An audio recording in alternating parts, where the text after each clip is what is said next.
Did you know that bleeding during a wax can actually be completely normal?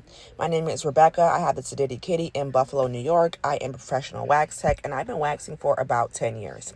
A lot of times when people see bleeding during or after their wax, they're automatically so scared. They think their waxer did something wrong. They think that the whole service is just awry and they're so worried.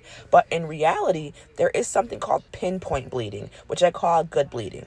Good bleeding is when thick, coarse hair is removed directly from the hair follicle from someone who hasn't been getting waxed a lot or who has very thick, coarse hair. When you see the pinpoint bleeding, which is controlled bleeding in little dots that stops immediately, you know that you got the hair from the root and that the thick hair actually might have destroyed the follicle a little bit, meaning that you're going to have less hair growth.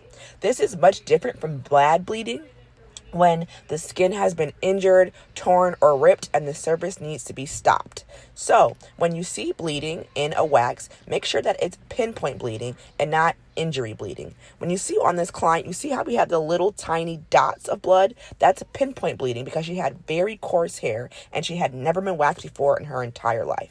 When you watch me do this wax, notice that I made 3 passes with the wax. Usually you want to do 2, but with this satin smooth titanium blue wax, it's gentle enough on the skin to be able to go through and wax maybe 1, 2, maybe even 3 times. As you see on this 3rd pass, I'm going in a diagonal way. That way I can get the hair that's growing in this diagonal direction besides just the hair that's coming up and down, which is going to leave a much cleaner, much smoother finish. You can't really see because I haven't zoomed up on here, but we got every single hair off of this client. She got every single hair that she wanted to get off. It is nice, it is smooth, it is clean, and again, with pinpoint bleeding, the bleeding stops pretty immediately. I'm going to go ahead and wipe her down with some of the Satin Smooth Skin Smoothing Oil and Finishing Oil, and we're all done. We're out of here. This is one of my favorite finishing oils to use from Satin Smooth. It has no smell, no allergenics.